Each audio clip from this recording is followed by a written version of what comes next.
بسم اللہ الرحمن الرحیم۔ تفسیر عثمانی، سورہ کہف، پارٹ نمبر 1۔ شروع اللہ کے نام سے جو بے حد مہربان نہایت رحم والا ہے۔ الحمدللہ الذی انزل علی عبدہ الکتاب، سب تعریف اللہ کو جس نے اتاری اپنے بندہ پر کتاب، ولم اور نہ، یجعل لہ عوجا رکھی اس میں کچھ کجی، نمبر 1۔ قیما لینذر بأسا شدیدا من لدنہ، ٹھیک اتاری تاکہ ڈر سناوے ایک سخت آفت کا اللہ کی طرف سے، نمبر 2۔ ویبشر المؤمنین الذین یعملون الصالحات، اور خوشخبری دے ایمان لانے والوں کو جو کرتے ہیں نیکیاں، ان لہم اجرا حسنا، کہ ان کے لیے اچھا بدلہ ہے، باقین فیہ ابدا، جس میں رہا کریں ہمیشہ، نمبر 3۔ وینذر الذین قالوا اتخذ اللہ ولدا، اور ڈر سناوے ان کو جو کہتے ہیں اللہ رکھتا ہے اولاد، نمبر 4۔ ما لہم بہ من علم ولا لآبائہم، کچھ خبر نہیں ان کو اس بات کی اور نہ ان کے باپ دادوں کو۔ کبرت کلمۃ تخرج من افواہہم، کیا بڑی بات نکلتی ہے ان کے منہ سے، ان یقولون الا کذبا، سب جھوٹ ہے جو کہتے ہیں، نمبر 5۔ فلعلک باخع نفسک علی آثارہم، سو کہیں تو گھونٹ ڈالے گا اپنی جان کو ان کے پیچھے، ان لم یؤمنوا بہذا الحدیث اسفا، اگر وہ نہ مانیں گے اس بات کو پچھتا کر، نمبر 6۔ انا جعلنا ما علی الارض زینۃ لها لنبلوہم ایہم احسن عملا، ہم نے بنایا ہے جو کچھ زمین پر ہے اس کی رونق تاکہ جانچے لوگوں کو کون ان میں اچھا کام کرتا ہے کام، نمبر 7۔ وَإِنَّا لَجَاعِلُونَ مَا، اور ہم کو کرنا ہے جو کچھ۔ تفسیر، نمبر 1۔ قرآن ہر کجی سے پاک ہے، یعنی اعلیٰ سے اعلیٰ تعریف اور شکر کا مستحق وہی خدا ہو سکتا ہے جس نے اپنے مخصوص و مقرب ترین بندے محمد رسول اللہ صلی اللہ علیہ وسلم پر سب سے اعلیٰ و اکمل کتاب اتاری، اور اس طرح زمین والوں کو سب سے بڑی نعمت سے مشرف و ممتاز فرمایا۔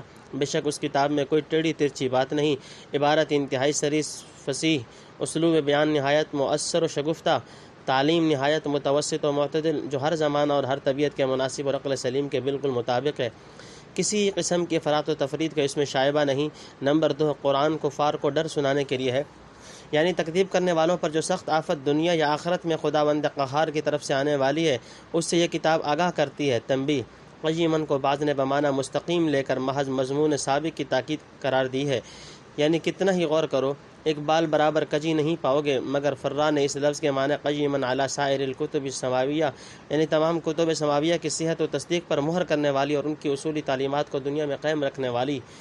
ابو مسلم نے کہا قیمن بمصالح العباد، بندوں کی تمام مصالح کے متکفل اور ان کے معاش و معاد کو درست کرنے والی۔ بہرحال جو معنی بھی لیے جائیں اس کی صداقت میں شبہ نہیں۔ نمبر 3۔ بظاہر اس سے مراد آخرت کا بدلہ ہے، یعنی جنت ہے جہاں مومنین قانتین کو دائمی خوشی اور ابدی راحت ملے گی۔ نمبر 4۔ خدا کے لیے اولاد تجویز کرنے میں سب سے زیادہ مشہور اور پیش تو نصارہ ہیں، اور جیسا کہ احادیث سے ظاہر ہوتا ہے انہی سے حاملین قرآن کو قیامت تک زیادہ سابقہ پڑھنا ہے۔ تاہم عموم الفاظ میں بعض فرق یہود جو عزیر علیہ السلام کو خدا کا بیٹا، یا بعض مشرکین جو ملائکۃ اللہ کو خدا کی بیٹیاں کہتے تھے، وہ بھی داخل ہو گئے، گویا اس جگہ اولاد تجویز کرنے والے کافروں کو بالخصوص اور نصارہ کو اخص سے خصوص کے طور پر متنبہ کیا گیا۔ نمبر 5۔ کفار کا کذب، یعنی کوئی تحقیق اور علمی اصول ان کے ہاتھ میں نہیں، نہ ان کے باپ دادوں کے ہاتھ میں تھا، جن کے اندھی تقلید میں ایسے بھاری بات زبان سے نکال رہے ہیں، گویا خداوند تعالیٰ کی شان قدوسیت و سبوحیت کی ان لوگوں کو کچھ خبر نہیں جو اس کی جناب میں ایسی گستاخیاں کرتے ہوئے ذرا نہیں شرماتے۔ دلائل و براہین کی جگہ ان کے ذخیرہ میں یہی باقی رہ گیا ہے کہ زبان سے ایک چھوٹی جھوٹی اور بدیہی البطلان بات کہتے چلے جائیں، جب ثبوت مانگو تو کہہ دیں کہ یہ مذہب کا ایک راز ہے جس کے ادراک تک عقل انسانی کی رسائی نہیں۔ نمبر 6۔ حضرت صلی اللہ علیہ وسلم کو حق تعالیٰ کی تسلی، یعنی اگر یہ کافر قرآن کی باتوں کو نہ مانے تو آپ ان کے غم میں اپنے کو بالکل گھلائیے نہیں، آپ تبلیغ و دعوت کا فرض ادا کر چکے اور کر رہے ہیں، کوئی نہ مانے تو آپ کو اس قدر دل میں گھٹنے اور غمگین ہونے کی ضرورت نہیں، نہ پچھتانا مناسب ہے کہ ہم نے ایسی کوشش کیوں کی جو کامیاب نہ ہو سکی، آپ تو بہرحال کامیاب ہیں۔ دعوت و تبلیغ اور شفقت و ہمدردی خلائق کے جو کام کرتے ہیں وہ آپ کے رفع مراتب اور ترقی مدارج کا ذریعہ ہیں، اشقیاء اگر قبول نہ کرے تو انہی کا نقصان ہے۔ نمبر 7۔ احسن عملاً کون لوگ ہیں، یعنی اس کی رونق پر دوڑتا ہے یا اسے چھوڑ کر آخرت کو پکڑتا ہے۔ بعض روایات میں ابن عمر رضی اللہ تعالیٰ نے سوال کیا، یا رسول اللہ احسن عملاً کون لوگ ہیں؟ فرمایا احسنکم عقلاً و اورعکم عن محارم اللہ واسرعکم فی طاعتہ سبحانہ، جس کی سمجھ اچھی ہو حرام سے زیادہ پرہیز کرے اور خدا تعالیٰ کی فرما برداری کی طرف زیادہ جھپٹے۔ علیہا صعیداً جرزا، اس پر ہے میدان چھانٹ کر۔ نمبر 1، ام حسبت ان اصحاب الکہف والرقیم کانوا من آیاتنا عجبا، کیا تو خیال کرتا ہے کہ غار اور کھو کے رہنے والے ہماری قدرتوں میں عجب اچنبھا تھے۔ نمبر 2، اذ اوى الفتية الى الكهف فقالوا ربنا آتنا من لدنك رحمة وهيئ لنا من امرنا رشدا، جب جا بیٹھے وہ جو ان پہاڑوں کی کھو میں، پھر بولے اے رب دے ہم کو اپنے پاس سے بخشش اور پوری کر دے ہمارے کام کی درستی۔ فضربنا على آذانهم في الكهف سنين عددا، پھر تھپک دیا ہم نے ان کی کان اس کھو میں چند برس گنتی کے۔ نمبر 3، ثم پھر۔ نمبر 1، قیامت کے روز زمین چٹیل ہو جائے گی، یعنی ایک روز سب گھاس پھونس درخت وغیرہ چھانٹ کر زمین کو چٹیل میدان بنا دیا جائے گا۔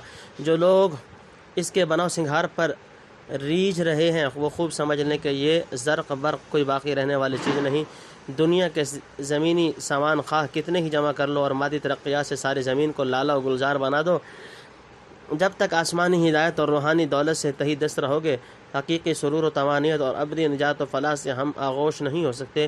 آخری اور دائمی کامیابی صرف انہی کے لیے ہے جو مولا حقیقی کی خوشنودی پر دنیا کی ہر ایک زائل و فانی خوشی کو قربان کر سکتے ہیں اور راہ حق کی جادہ پیمائی میں کسی صعوبت سے نہیں گھبراتے۔ نہ دنیا کے بڑے بڑے طاقتور جباروں کی تخویف و ترہیب سے ان کا قدم ڈگمگاتا ہے۔ اسی سلسلہ میں آگے اصحاب کہف کا قصہ بیان فرمایا اور نبی کریم صلی اللہ علیہ وسلم کی تسلی بھی کر دی کہ آپ ان بدبختوں کے غم میں اپنے کو نہ گھلائیے۔ جس دنیا کی زندگی اور عیش و بہار پر مغرور ہو کر یہ حق کو ٹھکراتے ہیں وہ سب کاٹ چھانٹ کر برابر کر دی جائے گی اور آخرکار سب کو خدا ہی کی طرف لوٹ کر جانا ہوگا۔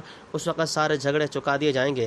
نمبر 2، اصحاب کہف کا واقعہ اللہ تعالیٰ کی قدرت کا معمولی نمونہ ہے، یعنی حق تعالیٰ کی قدرت عظیمہ کے لحاظ سے اصحاب کہف کا قصہ جو آگے مذکور ہے کوئی اچنبا نہیں ہے جسے حد سے زیادہ عجیب سمجھا جائے۔ زمین، آسمان، چاند، سورج وغیرہ کا پیدا کرنا، ان کا محکم نظام قائم رکھنا، انسان ضعیف بنیان کو سب پر فضیلت دینا، انسانوں میں انبیاء کا بھیجنا، ان کی قلیل و بے سامان جماعتوں کو بڑے بڑے متکبرین کے مقابلہ میں کامیاب بنانا، خاتم الانبیاء اور رفیق غار حضرت ابوبکر صدیق رضی اللہ تعالیٰ عنہ کو دشمنوں کے نرغہ سے نکال کر غار ثور میں 3 روز ٹھہرانا، کفار کا غار کے منہ تک تعاقب کرنا، پھر ان کو بے نیل و مرام واپس لوٹانا، آخر گھر بار چھوڑنے والے مٹی بھر بے سر و سامان کو تمام جزیرۃ العرب بلکہ مشرق و مغرب میں اس قدر قلیل مدت کے اندر غالب و منصور کرنا، کیا یہ اور اس قسم کی بے شمار چیزیں اصحاب کہف کے قصہ سے کم عجیب ہیں؟ اصل یہ ہے کہ یہود نے قریش کو مشورہ دیا تھا کہ محمد صلی اللہ علیہ وسلم سے آزمائش کے لیے 3 سوال کریں: روح کیا ہے، اصحاب کہف کا قصہ کیا تھا اور ذوالقرنین کی سرگزشت کیا تھی۔ اصحاب کہف کے قصہ کو عجیب ہونے کی حیثیت سے انہوں نے خاص اہمیت دی تھی، اس لیے اس آیت میں بتلایا گیا کہ وہ اتنا عجیب نہیں جیسے تم سمجھتے ہو، اس سے کہیں بڑھ کر عجیب و غریب نشانات قدرت موجود ہیں۔ اصحاب کہف کی جرأت و استقلال۔ آگے اصحاب کہف کا قصہ اولاً مجملاً پھر مفصلاً بیان فرمایا۔ کہتے ہیں کہ یہ چند نوجوان روم کے کسی ظالم و جابر بادشاہ کے عہد میں تھے جس کا نام بعض نے دقیانوس بتلایا ہے۔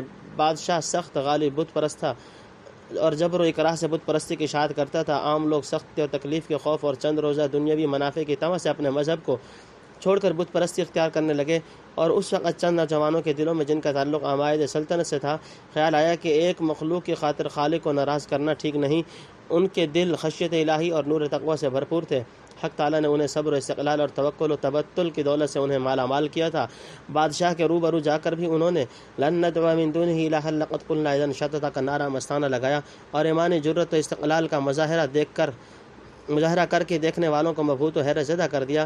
بادشاہ کو کچھ ان کی نوجوانی پر رحم آیا اور کچھ دوسرے مشاغل و مسائل مانے ہوئے انہیں فوراً قتل کر دے۔ چند روز کی مہلت دی کہ وہ اپنے معاملہ میں غور و نظر ثانی کر لیں۔ انہوں نے مشورہ کر کے طے کیا کہ ایسے فتنہ کے وقت جب کہ جبر و تشدد سے عاجز ہو کر قدم ڈگمگا جانے کا بہرحال خطرہ ہے، مناسب ہوگا کہ شہر کے قریب کسی پہاڑ میں روپوش ہو جائیں اور واپسی کے لیے مناسب موقع کا انتظار کریں۔ دعا کی کہ خداوندہ تو اپنی خصوصی رحمت سے ہمارا کام بنا دے اور رشد و ہدایت کی جادہ پیمائی میں ہمارا سب انتظام درست کر دے۔ آخر شہر سے نکل کر کسی قریبی پہاڑ میں پناہ لی اور اپنے میں سے ایک کو مامور کیا کہ بھیس بدل کر کسی وقت شہر میں جایا کرے تاکہ ضروریات خرید کر لا سکے اور شہر کے احوال و اخبار پر سب کو مطلع کرتا رہے۔ جو شخص اس کام پر مامور تھا اس نے ایک روز اطلاع دی ہے کہ جی آج شہر میں سرکاری طور پر ہماری تلاش ہے اور ہمارے اقارب و اعزاء کو مجبور کیا جا رہا ہے کہ ہمارا پتہ بتلائیں۔ یہ مذاکرہ ہو رہا تھا کہ حق تعالیٰ نے ان سب پر دفعتاً نیند طاری کر دی۔ کہا جاتا ہے کہ سرکاری آدمیوں نے بہت تلاش کیا، پتہ نہ لگا، تھک کر بیٹھ گئے اور بادشاہ کے رائے سے ایک سیسا کی تختی پر ان نوجوانوں کے نام اور مناسب حالات لکھ کر خزانہ میں ڈال دیے گئے تاکہ آنے والی نسلیں یاد رکھیں کہ ایک جماعت حیرت انگیز طریقہ سے لاپتہ ہو گئی ہے۔ ممکن ہے آگے چل کر اس کے کچھ سراغ نکلے اور بعض عجیب و غریب واقعات کا انکشاف ہو۔ اصحاب کہف کون تھے؟ یہ نوجوان کس مذہب پر تھے؟ اس میں اختلاف و بعض نے کہا کہ نصرانی یعنی اصل دین مسیحی کے پیرو تھے، لیکن ابن کثیر نے قرائن سے اس کو ترجیح ہے کہ اصحاب کہف کا واقعہ قصہ حضرت مسیح علیہ السلام سے پہلے کا ہے۔ واللہ عالم۔ تنبیہ: رقیم پہاڑ کی کھو کو کہتے ہیں اور بمعنی مرقوم بھی آتا ہے یعنی لکھی ہوئی چیز۔ مسند عبد بن حمید کی ایک روایت میں جیسے حافظ نے اعلیٰ شرط البخاری کہا ہے، ابن عباس سے رقیم کے دوسرے معنی منقول ہے یعنی اصحاب کہف اور اصحاب رقیم ایک ہی جماعت کے دو لقب ہے۔ غار میں رہنے کی وجہ سے اصحاب کہف کہلاتے ہیں اور چونکہ ان کے نام و صفت کی تختی لکھ کر رکھ دی گئی تھی اس لیے اصحاب رقیم کہلائے۔ عنوان: اصحاب رقیم و اصحاب کہف۔ مگر مترجم حقیق رحمہ اللہ نے پہلے معنی لیے اور بہر صورت اصحاب کہف و اصحاب رقیم کو ایک ہی قرار دیا ہے۔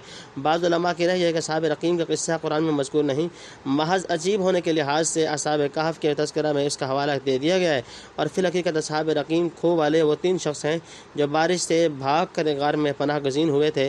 اوپر سے ایک بڑا پتھر آ پڑا جس نے غار کا منہ بند کر دیا۔ اس وقت ان میں سے ہر ایک شخص نے اپنے عمر کے مقبول ترین عمل کا حوالہ دے کر حق تعالیٰ سے فریاد کی اور بتدریج غار کا منہ کھل گیا۔ امام بخاری نے اصحاب کہف کا ترجمہ منعقد کرنے کے بعد حدیث الغار کا مستقل عنوان قائم کیا اور اس میں ان 3 شخصوں کا قصہ مفصل درج کر کے شاید اس طرف اشارہ کر دیا ہے کہ اصحاب رقیم یہ لوگ ہیں۔ طبرانی اور بزار نے باسناد حسن نعمان ابن بشیر سے مرفوع روایت کی ہے کہ رسول اللہ صلی اللہ علیہ وسلم رقیم کا ذکر فرماتے تھے اور یہ قصہ 3 شخصوں کا بیان ہے، واللہ عالم۔ نمبر 3 یعنی ایسی تھپکی تھی کہ برسوں غار میں پڑے سوتے رہے، ادھر ادھر کی کوئی خبر ان کے کانوں میں نہیں پڑتی تھی۔ بعثناکم لنعلم ای الحزبین احصی لما لبثوا امدا، ہم نے ان کو اٹھایا کہ معلوم کریں 2 فرقوں میں کس نے یاد رکھی ہے جتنی مدت وہ رہے۔ نمبر 1 نحن نقص علیک نبأهم بالحق، ہم سنا دیں گے تجھ کو ان کا حال تحقیقی۔ انہم فتیۃ آمنوا بربہم وزدناہم ہدی، وہ کئی جوان ہیں کہ یقین لائے اپنے رب پر اور زیادہ دی ہم نے ان کو سوجھ۔ نمبر 2 وربطنا علی قلوبہم، اور گرہ دی ان کے دل پر۔ نمبر 3 اذ قاموا فقالوا ربنا رب السماوات والارض، جب کھڑے ہوئے پھر بولے ہمارا رب ہے رب آسمانوں کا اور زمینوں کا۔ لن ندعو من دونه الہا لقد قلنا اذا شططا، نہ پکاریں گے ہم اس کے سوا کسی کو معبود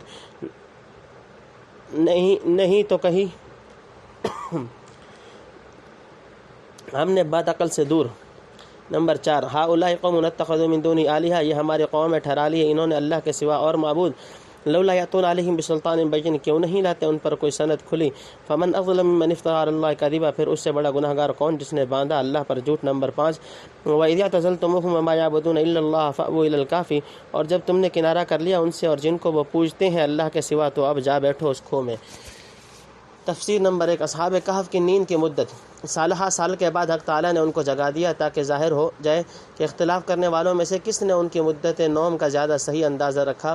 ظاہر ہے کہ ایسی نوم طویل کے بعد جب بیدار ہوئے تو قدرتی طور پر خود سونے والوں میں اور دوسرے دیکھنے والوں میں بھی اختلاف اور چہمگویاں ہوں گی۔ کوئی کم مدت بتلائے گا، کوئی زیادہ، کوئی اقرار کرے گا، کوئی مستبعد سمجھ کر انکار کر دے گا۔ تو انہیں جگا کر یہ دیکھنا تھا کہ کون سی جماعت ٹھیک حقیقت پر پہنچتی ہے اور اس حقیقت پر پہنچ کر باس بعد الموت کا عقدہ حل کرتی ہے جس میں اس وقت کے لوگ جھگڑ رہے تھے۔ نمبر 2 یعنی ایمان سے زیادہ درجہ دیا اولیاء کا۔ نمبر 3 یعنی مضبوط اور ثابت قدم رکھا کہ اپنی بات صاف کہہ دی۔ نمبر 4 یعنی جب رب وہی ہے تو معبود کسی اور کو ٹھہرانا حماقت ہے۔ ربوبیت و الوہیت دونوں اسی کے لیے مخصوص ہیں۔ نمبر 5 جیسے موحدین توحید پر صاف صاف دلیلیں پیش کرتے ہیں، اگر مشرکین اپنے دعویٰ میں سچے ہیں تو کوئی واضح دلیل کیوں نہیں لاتے؟ لائیں کہاں سے؟ جھوٹ کے پاؤں نہیں ہوتے۔ اس سے بڑا جھوٹ کیا ہوگا کہ خدا کے شریک ٹھہرائے جائے۔ ینشر لکم ربکم من رحمتہ، پھیلا دے تم پر رب تمہارا کچھ اپنی رحمت سے، وَيُهَيِّئْ لَكُم مِّنْ أَمْرِكُم مِّرْفَقًا، اور بنا دے تمہارے واسطے تمہارے کام میں آرام۔ نمبر 1، وَتَرَى الشَّمْسَ إِذَا طَلَعَت تَّزَاوَرُ عَنْ كَهْفِهِمْ ذَاتَ الْيَمِينِ، اور تو دیکھے دھوپ جب نکلتی ہے بچ کر جاتی ہے ان کی کھو سے داہنے کو، وَإِذَا غَرَبَت تَّقْرِضُهُمْ ذَاتَ الشِّمَالِ، اور جب ڈوبتی ہے کترا جاتی ہے ان سے بائیں کو، وَهُمْ فِي فَجْوَةٍ مِّنْهُ، اور وہ میدان میں ہیں اس کے۔ ذَلِكَ مِنْ آیاتِ اللہ، یہ ہے اللہ کی قدرتوں سے۔ نمبر 2، مَن يَهْدِ اللَّهُ فَهُوَ الْمُهْتَدِ، جس کو راہ دے اللہ وہی آئے راہ پر، وَمَن يُضْلِلِ اللَّهُ فَلَن تَجِدَ لَهُ وَلِيًّا مُرْشِدًا، اور جس کو وہ بچلائے پھر تو نہ پائے اس کا کوئی رفیق راہ پر لانے والا۔ نمبر 3، وَتَحْسَبُهُمْ أَيْقَاظًا وَهُمْ رُقُودٌ، اور تو سمجھے وہ جاگتے ہیں اور وہ سو رہے ہیں، وَنُقَلِّبُهُمْ ذَاتَ الْيَمِينِ وَذَاتَ الشِّمَالِ، اور کروٹیں دلاتے ہیں ہم ان کو داہنے اور بائیں، وَكَلْبُهُمْ بَاسِطٌ ذِرَاعِهِ بِالْوَصِيدِ، اور کتا ان کا پسار رہا ہے اپنی باہیں چوکھٹ پر۔ لَوِ اطَّلَعْتَ عَلَيْهِمْ لَوَلَّيْتَ مِنْهُمْ فِرَارًا، اگر تو جھانک کر دیکھے ان کو تو پیٹھ دے کر بھاگے ان سے، وَلَمُلِئْتَ مِنْهُمْ رُعْبًا، اور بھر جائے تجھ میں ان کی دہشت۔ نمبر 4، اور تفسیر نمبر 1، اصحاب کہف کا توکل اور اس کا انعام۔ یعنی جب مشرکین کے دین سے ہم علیحدہ ہیں تو ظاہری طور پر بھی ان سے علیحدہ رہنا چاہیے۔ جب ان کے باطل معبودوں سے کنارہ کیا تو ہر طرف سے ٹوٹ کر تنہا اپنے معبود کی طرف جھکنا اور اسی سے رحمت و تلطف کا امیدوار رہنا چاہیے۔ آپس میں یہ مشورہ کر کے پہاڑ کی کھو میں جا بیٹھے۔ نمبر 2، غار کی کیفیت، یعنی خدا تعالیٰ نے اپنے قدرت کاملہ سے انہیں ایسے ٹھکانے کی طرف رہنمائی کی جہاں مامون و مطمئن ہو کر آرام کرتے رہیں، نہ جگہ کی تنگی سے جی گھٹے، نہ کسی وقت دھوپ ستائے۔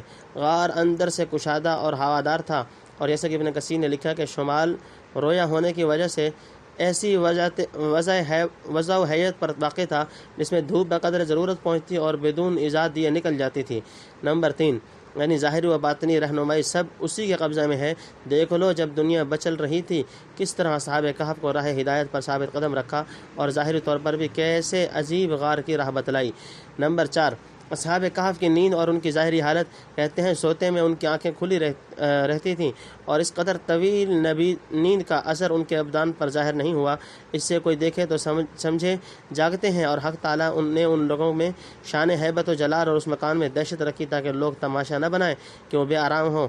ان کے ساتھ ایک کتا بھی لگ گیا تھا، اس پر بھی صحبت کا کچھ اثر پہنچا اور صدیوں تک زندہ رہ گیا۔ اگرچہ کتا رکھنا برا ہے لیکن لاکھ بروں میں ایک بھلا بھی ہے۔ واللہ در السعداء شرازی، پسر نوح بابداں بنشست خاندان نبوتش گم شد، سگے اصحاب کہف روز چند تے نیکاں گرفت مردم شد۔ کذالک بعثناہم لیتساءلوا بینہم، اس طرح ان کو جگا دیا ہم نے کہ آپس میں پوچھنے لگے۔ قال قائل منہم کم لبثتم، ایک بولا ان میں سے کتنی دیر ٹھہرے تم؟ قالوا لبثنا یوما او بعض یوم، بولے ہم ٹھہرے ایک دن یا ایک دن سے کم۔ قالوا ربکم اعلم بما لبثتم، بولے تمہارا رب بھی خوب جانے جتنی دیر تم ٹھہرے رہے ہو۔ فبعثوا احدکم بورقکم هذه الى المدینہ، اب بھیجو اپنے میں سے ایک کو یہ روپیہ دے کر اپنے اس شہر میں، فلینظر ایھا ازکى طعاما فلیأتکم برزق منہ، پھر دیکھے کون سا کھانا ستھرا ہے سو لائے تمہارے پاس اس میں سے کھانا، ولیتلطف، اور نرمی سے جائے، ولا یشرن بکم احدا، اور جتا نہ دے تمہاری خبر کسی کو۔ انہم ان یظہروا علیکم یرجموکم او یعیدوکم فی ملتہم، وہ لوگ اگر خبر پالیں تمہاری پتھروں سے مار ڈالیں تم کو یا لوٹا دیں تم کو اپنے دین میں، ولن تفلحوا اذا ابدا، اور تب تو بھلا نہ ہوگا تمہارا کبھی۔ نمبر 1، وَكَذَلِكَ أَثَرْنَا عَلَيْهِمْ لِيَعْلَمُوا أَنَّ وَعْدَ اللَّهِ حَقٌّ وَأَنَّ السَّاعَةَ لَا رَيْبَ فِيهَا، اور اسی طرح ظاہر کر دیا ہم نے ان کی تاکہ لوگ جان لیں کہ اللہ کا وعدہ ٹھیک ہے اور قیامت کے آنے میں دھوکہ نہیں۔ اذ یتنازعون، جب جھگڑ رہے تھے۔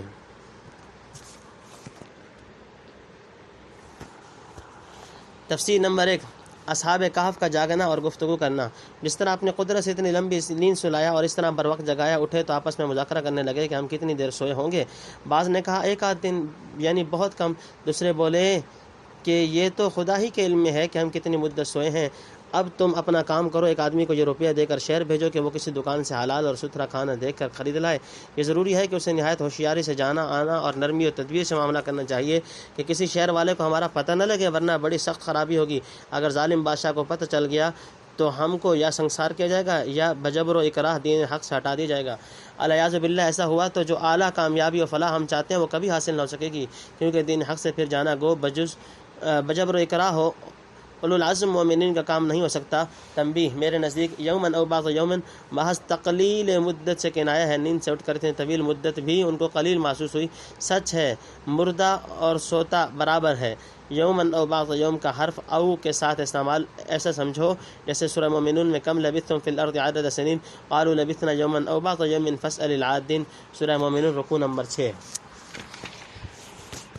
بینہم امرہم، آپس میں اپنی بات پر۔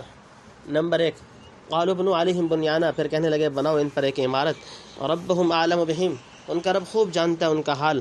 قال الذین غلبوا علی امرہم، بولے وہ لوگ جن کا کام غالب تھا، لنتخذن علیہم مسجدا، ہم بنائیں گے ان کی جگہ پر عبادت خانہ۔ نمبر 2، سیقولون ثلاثۃ رابعہم کلبہم، اب یہی کہیں گے وہ 3 ہیں چوتھا ان کا کتا۔ ویقولون خمسۃ سادسہم کلبہم رجما بالغیب، اور یہ بھی کہیں گے وہ 5 ہے چھٹا ان کا کتا بدون نشان دیکھے پتھر چلانا۔ نمبر 3، ویقولون سبعۃ وثامن کلبہم، اور یہ بھی کہیں گے وہ 7 ہے اور 8واں ان کا کتا۔ قل ربی اعلم بعدۃ ما یعلمهم الا قلیل، تو کہ میرا رب خوب جانتا ہے ان کی گنتی، ان کی خبر نہیں رکھتے مگر تھوڑے لوگ۔ فلا تماری فیہم الا مراء ظاہرا، سو مت جھگڑ ان کی بات میں مگر سرسری جھگڑا۔ ولا تستفت فیہم منہم احدا، اور مت تحقیق کر ان کا حال ان میں کسی سے۔ نمبر 4، ولا تقولن لشیء انی فاعل ذلک غدا، اور نہ کہنا کسی کام کو کہ میں یہ کروں گا کل کو، الا ان شاء اللہ، مگر یہ کہ اللہ چاہے۔ واذکر ربک، اور یاد کر لے اپنے رب کو۔ تفسیر۔ نمبر 1، اہل شہر کو اصحاب کہف کا علم ہونا۔ ایک ان میں سے روپیہ لے کر شہر میں داخل ہوا، وہاں سب چیزیں اوپری دیکھیں۔ اس مدت میں کئی قرن بدل چکے تھے۔ شہر کے لوگ اس روپیہ کا سکہ دیکھ کر حیران ہوئے کہ کس بادشاہ کا نام ہے اور کس عہد کا ہے۔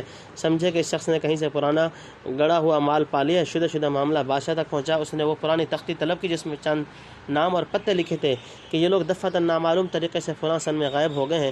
تحقیق سے ثابت ہوا کہ وہی مفقود الخبر جماعت ہے۔ اس وقت شہر میں باس بعد الموت کے متعلق بڑا جھگڑا ہو رہا تھا۔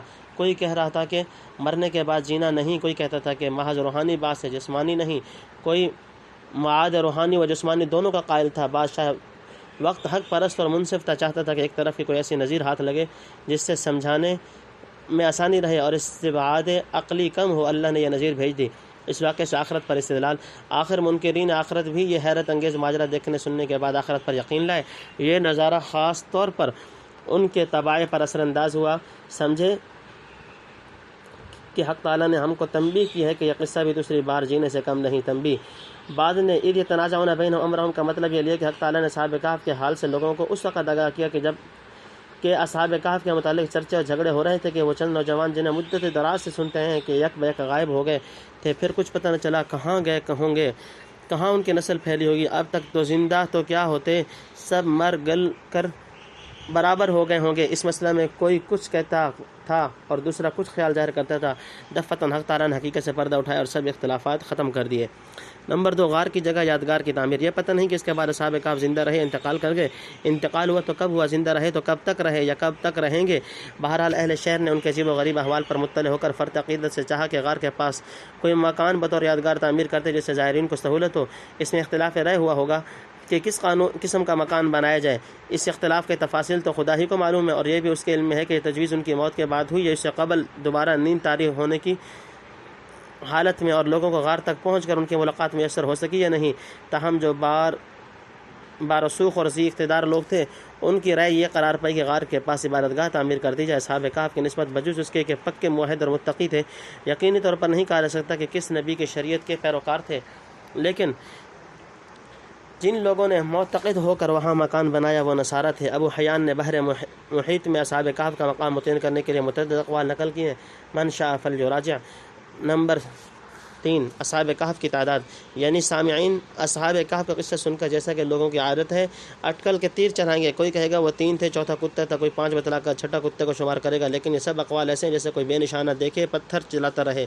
ممکن ہے مختلف باتیں کہنے سے جہل کے علاوہ رسول اللہ صلی اللہ علیہ وسلم کا امتحان کرنا بھی مقصود ہو کہ دیکھیں یہ اس معاملہ میں کیا کہتے ہیں، کیونکہ احتمال ہے یہود نے ان کو صحیح تعداد 7 کی بتلائی جس کی طرف آگے قرآن نے اشارہ کیا ہے۔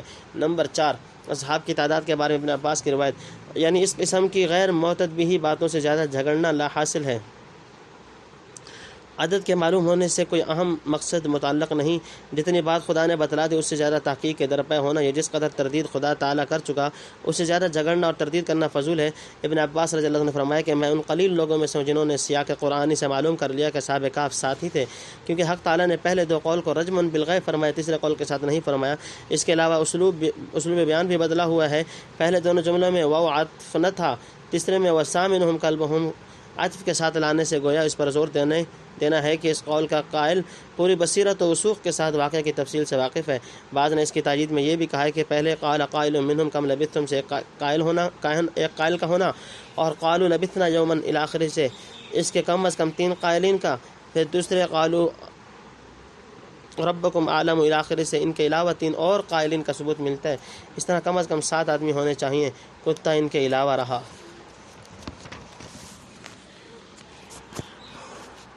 اذا نسیت وقل عسى ان يهديني ربي لاقرب من هذا رشدا، جب بھول جائے اور کہے امید ہے کہ میرا رب مجھ کو دکھلائے اس سے زیادہ نزدیک راہ نیکی کی۔ نمبر 1 وَلَبِثُوا فِي كَهْفِهِمْ 300 سنين وازدادوا 9، اور مدت گزری ان پر اپنی کھو میں 300 برس اور ان کے اوپر 9۔ نمبر 2 وَلِلَّهُ أَعْلَمُ بِمَا لَبِثُوا، تو کہ اللہ خوب جانتا ہے جتنے مدت ان پر گزری۔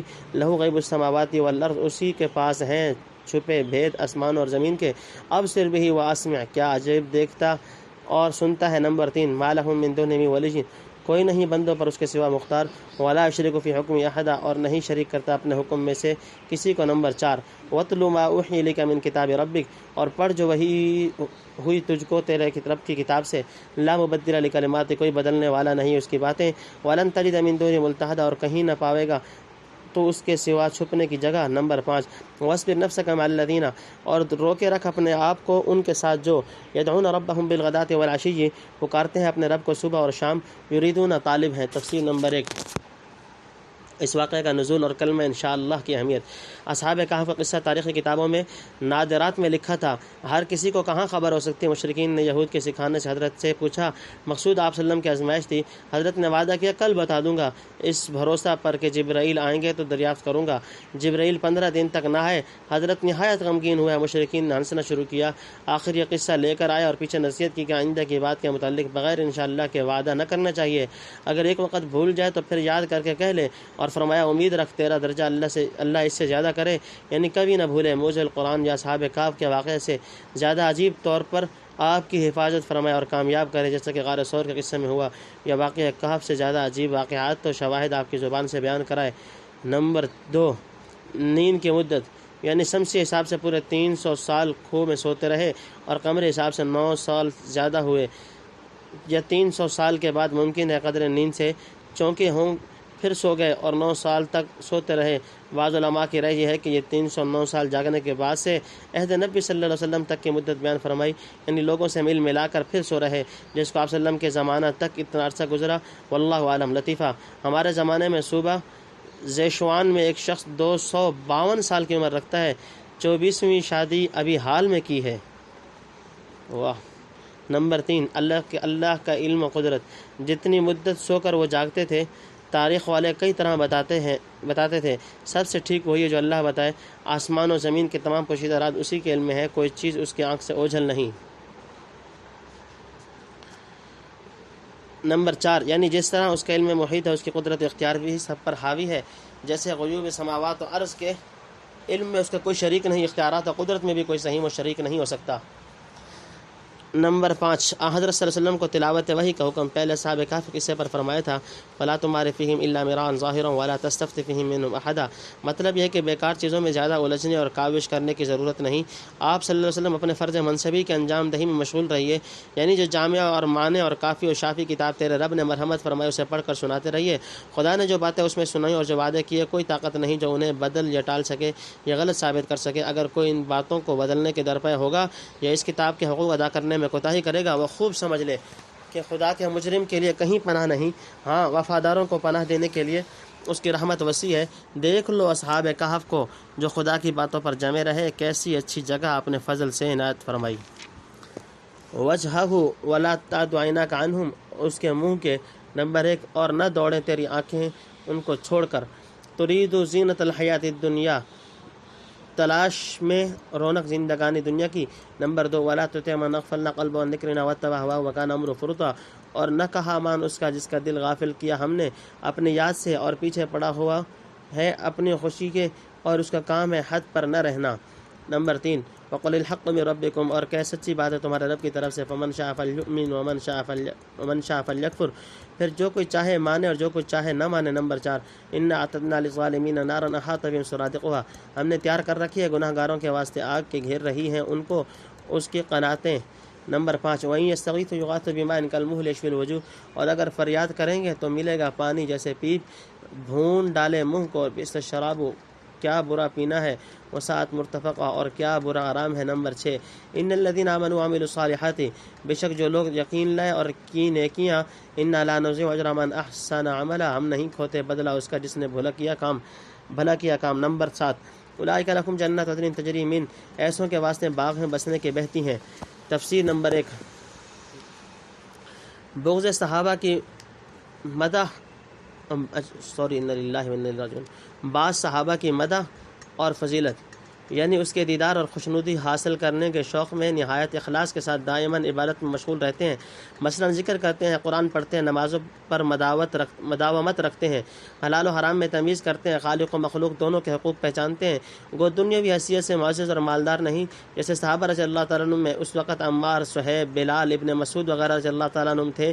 ایسے مومنین مخلصین کو اپنی صحبت و مجالست سے مستفید کرتے رہیے، اور کسی کے کہنے سننے پر ان کو اپنی مجلس سے علیحدہ نہ کیجیے۔ نمبر 2 سرداران کفار کی مذمت، یعنی ان غریب شکستہ حال مخلصین کو چھوڑ کر موٹے موٹے متکبر دنیا داروں کی طرف اس غرض سے نظر نہ اٹھائیے کہ ان کے مسلمان ہو جانے سے دین اسلام کو بڑی رونق ہوگی۔ اسلام کی اصلی عزت و رونق مادی خوشحالی اور چاندی سونے کے سکوں سے نہیں، مضبوط ایمان و تقوی اور اعلیٰ درجے کی خوش اخلاقی سے ہے۔ دنیا کی ٹیپ ٹاپ محض پانی اور سایہ کی طرح ڈھلنے والی ہے، حقیقی دولت تقوی اور تعلق میں اللہ کی ہے، جسے نہ شکست ہے نہ زوال۔ چنانچہ اصحاب کہف کے واقعے میں خدا کو یاد کرنے والوں اور دنیا کے تعلموں کا انجام معلوم ہو چکا۔ نمبر 3 یعنی جن کے دل دنیا کے نشے میں مست ہو کر خدا کی یاد سے غافل اور ہر وقت نفس کی خوشی اور خواہش کی پیروی میں مشغول رہتے ہیں، خدا کی اطاعت میں ہیٹے اور ہوا پرستی میں آگے رہنا ان کا شیوا ہے۔ ایسے بدمست غافلوں کی بات پر آپ کان نہ دھریں، خواہ بظاہر کیسے کی دولت مند اور جاہ و ثروت والے ہوں۔ روایت میں ہے کہ بعض صنادید قریش نے آپ صلی اللہ علیہ وسلم سے کہا کہ ان رذیلوں کو اپنے پاس سے اٹھا دیجئے تاکہ سردار آپ صلی اللہ علیہ وسلم کے پاس بیٹھ سکیں۔ رذیل نے کہا کہ غریب مسلمانوں کو اور سردار دولت مند کافروں کو ممکن ہے کہ آپ کے وسلم کے قلب مبارک میں یہ خیال گزرا ہو کہ ان غرباء کو تھوڑی دیر علیحدہ کر دینے میں کیا مذاکرہ ہے، وہ تو پکے مسلمان ہیں، مصلحت پر نظر کر کے رنجیدہ نہ ہوں گے اور یہ دولت مند اس صورت میں اسلام قبول کر لیں گے۔ اس پر یہ آیت اتری کہ آپ ہرگز ان متکبرین کا کہنا نہ مانیے، کیونکہ یہ بےہودہ فرمائش ہی ظاہر کرتی ہے کہ ان میں حقیقی ایمان کا رنگ قبول کرنے کی استعداد نہیں، پھر محض موہوم فائدہ کی خاطر مخلصین کا احترام کیوں نظر انداز کیا جائے۔ نیز امیروں اور غریبوں کے ساتھ اس طرح کا معاملہ کرنے سے احتمال ہے کہ عام لوگوں کے قلوب میں پیغمبر کی طرف سے معاذ اللہ نفرت اور بدگمانی پیدا ہو جائے، جس کا ضرر اس ضرر سے کہیں زائد ہوگا جو ان چند متکبرین کے اسلام قبول نہ کرنے کی صورت میں تصور کیا جا سکتا ہے۔ نمبر 4 حق ظاہر ہو چکا، یعنی خدا کی طرف سے سچی باتیں سنا دی گئیں، کسی کے ماننے نہ ماننے کی اسے کچھ پرواہ نہیں، جو کچھ نفع نقصان ہوگا صرف تمہارا ہوگا۔ ماننے اور نہ ماننے والے دونوں اپنا اپنا انجام سوچ لیں۔ جو آگے بیان کیا جاتا ہے دنیا کی چہل پہل محض ہیچ اور فانی ہے، اس کا لطف جب بھی ہے کہ فلاح آخرت کا ذریعہ بنے، وہاں محض دنیا کا تمول کام نہ دے گا، بلکہ جو یہاں شکستہ حال تھے بہت سے وہاں عیش و آرام میں ہوں گے۔ نمبر 5 وہ قیناتیں بھی آگ کی ہوں گی۔ نمبر 6 دوزخ کا پانی، یعنی گرمی کی شدت سے پیاس لگے گی تو العطش پکاریں گے، جب تیل کے تلچھٹ یا پیپ کی طرح پانی دیا جائے گا جو سخت حرارت اور تیزی کی وجہ سے منہ کو بھون ڈالے گا۔ نمبر 7 یعنی ادنا سے ادنا نیکی بھی کم نہ ہوگی، پورا بدلہ دیا جائے گا۔ تحتہم الانہار یحلون فیہا من اساور من ذہب، ان کے نیچے نہریں پہنائے جائیں گے ان کو وہاں کنگن سونے کے۔ نمبر 1 ویلبسون ثیابا خضرا من سندس، اور پہنے کے کپڑے سبز باریک و استبرق اور گاڑھے ریشم کے۔ نمبر 2 متقین فیہا علی الارائک، تکیہ لگائے ہوئے ان میں تختوں پر۔ نعمت ثواب، کیا خوب بدلہ ہے۔ وحسن مرتفقہ، اور کیا خوب آرام۔ نمبر 3 وضرب لہم مثل الرجلین، اور بتلا ان کو مثل دو مردوں کی۔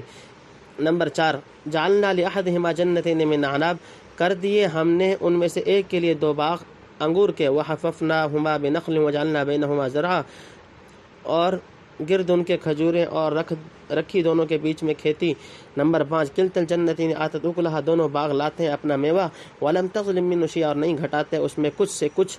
نمبر 6 وفجرنا خلالہما نہرا، اور بہا دی ہم نے ان دونوں کے بیچ نہر۔ نمبر 7 وکان لہ ثمر، اور ملا اس کو پھل۔ نمبر 8 فقال لصاحبہ، پھر بولا اپنے ساتھی سے، وهو يحاورہ ان اکثر منک مالا واعز نفرا، جب باتیں کرنے لگا اس سے میرے پاس زیادہ ہے تجھ سے مال اور آبرو کے لوگ۔ نمبر 9 وادخل جنت، اور گیا اپنے باغ میں۔ تفسیر نمبر 1 اہل جنت کی نعمتیں، تاکہ دکھلا دیا جائے کہ اصلی اور دائمی دولت مند کون لوگ ہیں۔ کنگن یا ریشمی کپڑوں اور اس طرح کی جنت کی تمام نعمتوں کی خاص کیفیت کو ہم دنیا میں نہیں سمجھ سکتے، کیونکہ ہمارے محسوسیات میں اس موتن کی کوئی پوری مثال موجود نہیں۔ نمبر 2 شاید اباریک ریشم کا اور استر دبیز ریشم کا ہو۔ ما یفهم من قوله بطائنها من استبرق، سورہ رحمان رکوع نمبر 3۔ یہ دونوں قسمیں الگ الگ استعمال کی جائیں، واللہ عالم۔ موزن قرآن میں ہے، حضرت نے فرمایا سونا اور ریشمی کپڑا مردوں کو ملنا ہے بہشت میں، جو کوئی یہاں سے یہ چیزیں پہنے وہاں نہ پہنے گا۔ نمبر 3 یعنی مسحریوں پر تکیہ مسند لگائے نہایت عزت و آرام سے بیٹھے ہوں گے۔ نمبر 4 دو شخصوں کی مثال، یہ کافر غنی اور مومن فقیر کی مثال بیان فرمائی، جس کے ضمن میں دنیا کی بے ثباتی، کفر و تکبر کی بد انجامی اور ایمان و تقوی کی مقبولیت پر متنبہ کرنا ہے۔ یہ دو شخص جن کی مثال بیان ہوئی واقعی موجود تھے یا محض تفہیم کے لیے مثال فرض کر لی گئی، علماء کے اس میں دونوں قول ہیں اور تمثیل کا فائدہ بہرحال حاصل ہے۔ نمبر 5 یعنی باغوں کے گرد باڑ کھجور کی لگائی اور دونوں باغوں کے درمیان میں سے زمین چھوڑی جس میں زراعت ہوتی تھی تاکہ غلے اور پھل سب تیار ملے۔ نمبر 6 یعنی یہ نہیں کہ ایک باغ پھلا دوسرا نہ پھلا، یا ایک درخت زیادہ پھل لایا دوسرا کم۔ نمبر 7 یعنی باغوں کے درمیان نہر کا پانی قرینہ سے پھر رہا تھا کہ منظر فرحت بخش رہے اور بارش نہ ہو تب بھی باغ وغیرہ خشکی سے خراب نہ ہو جائے۔ نمبر 8 یعنی جو خرچ کیا یا کمائی کی اس کا پھل خوب ملا اور ہر قسم کے سامان عیش و رفاہیت جمع ہو گئے۔ نکاح کیا تو اس کا پھل بھی اچھا پایا اور اولاد کثرت سے ہوئی۔ نمبر 9 مال و دولت کا نشہ، یعنی مال و دولت اور جتھا میرے پاس تجھ سے کہیں زائد ہے، اگر میں مشرکانہ اطوار اختیار کرنے میں باطل پر ہوتا تو اس قدر آسائش اور فراخی کیوں ملتی۔ اس کے مشرک ہونے کا ثبوت اسے ملتا ہے کہ آفت آنے کے بعد پچھتا کر کہتا تھا یا لیتنی لم اشرک بربی احدا۔ معلوم ہوتا ہے کہ اس کا غریب ساتھی جو پکا موحد تھا شرک کے باطل ہونے کے شعار اور شرک سے تائب ہونے کی نصیحت کر رہا ہوگا، جس کے جواب میں یہ کہا کہ میں تجھ سے مال میں، جتھے میں، ہر چیز میں زیادہ ہوں، کس طرح یقین کر لوں کہ میں باطل پر ہوں اور تجھ جیسا مفلس قلاش حق پر ہو۔ وهو ظالم لنفسی، اور وہ برا کر رہا تھا اپنی جان پر۔ نمبر 1 قال ما اظن ان تبید هذه ابدا، بولا نہیں آتا مجھ کو خیال کہ خراب ہوئے یہ باغ کبھی۔ وما اظن الساعة قائمة، اور نہیں خیال کرتا ہوں کہ قیامت ہونے والی ہے۔ ولئن رددت الى ربي لاجدن خيرا منها منقلبا، اور اگر کبھی پہنچا دیا گیا میں اپنے رب کے پاس پاؤں گا بہتر اس سے وہاں پہنچ کر۔ نمبر 2 قال له صاحبه وهو يحاور وكفرت بالذي خلقك من تراب، کہا اس کو دوسرے نے جب بات کرنے لگا کیا تم منکر ہو گیا اس سے جس نے پیدا کیا تجھ کو مٹی سے، ثم من نطفة، پھر قطرہ سے، ثم سواک رجلا، پھر پورا کر دیا تجھ کو مرد، لکنہ اللہ ربی ولا اشرک بربی احدا، پھر میں تو یہی کہتا ہوں وہی اللہ ہے میرا رب اور نہیں مانتا شریک اپنے رب کا کسی کو۔ نمبر 3 ولولا اذ دخلت جنتک قلت ما شاء اللہ لا قوة الا باللہ، اور جب تو آیا تھا اپنے باغ میں کیوں نہ کہا تو نے جو چاہے اللہ سو ہو، طاقت نہیں مگر جو دے اللہ۔ نمبر 4 ان ترى ان اقل منك مالا وولدا، اگر تو دیکھتا ہے مجھ کو کہ میں کم ہوں تجھ سے مال اور اولاد میں، فعسى ربی ان یؤتینی، تو امید ہے کہ میرا رب دے مجھ کو۔ تفسیر نمبر 1 یعنی شرک میں مبتلا تھا، کبر و غرور کا نشہ دماغ میں بھرا ہوا تھا، دوسروں کو حقیر جانتا تھا اور خدا کی قدرت و جبروت پر نظر نہ تھی، نہ یہ سمجھتا تھا کہ آگے کیا انجام ہونے والا ہے، بس یہی باغ اس کی جنت تھی جس کو آپ خیر سے ابدی سمجھتے تھے۔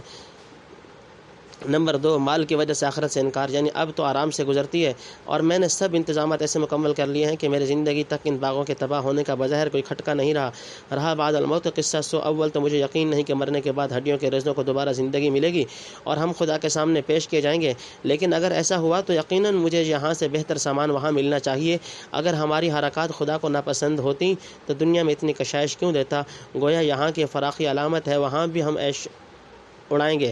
نمبر 3 اس کے مومن دوست کا جواب، یعنی جس خدا نے تیرے اصل یعنی آدم علیہ السلام کو بے جان مٹی سے، پھر تجھ کو زمینی پیداوار کے خلاصہ اور ایک قطرہ ناچیز سے پیدا کر کے زندگی بخشی اور جسمانی و روحانی قوتیں دے کر ہٹا کٹا مرد بنایا، کیا تجھے انکار ہے کہ وہ تیرے مرے پیچھے دوبارہ زندہ نہیں کر سکتا، یا دی ہوئی نعمت چھین نہیں سکتا؟ میرا تو یہ عقیدہ نہیں بلکہ یقین رکھتا ہوں کہ وہ تنہا ہمارا رب ہے، اس کی خدائی میں کوئی حصہ دار نہیں، پھر بھلا اس کے حکم اختیار کے سامنے کون دم مار سکتا ہے؟ نمبر 4، ماشاء اللہ لا قوت الا باللہ کے کلمہ کی تلقین، یعنی مال تو اللہ کی نعمت ہے پر اترانے اور کفر بکنے سے آفت آتی ہے۔ چاہیے تھا کہ باغ میں داخل ہوتے وقت ما اظن ان تبید ہذه ابدا کی جگہ ماشاء اللہ لا قوت الا باللہ کہتا، یعنی خدا جو چاہے عطا فرمائے، ہم میں جو کچھ زور و قوت ہے اس کی امداد و اعانت سے ہے، وہ چاہے تو ایک دم میں سلب کر لے۔ روایت میں ہے کہ جب آدمی کو اپنے گھر بار میں آسودگی نظر آئے تو یہی لفظ کہے ماشاء اللہ لا قوت الا باللہ۔ پہلا پارٹ اپنے اختتام کو پہنچا۔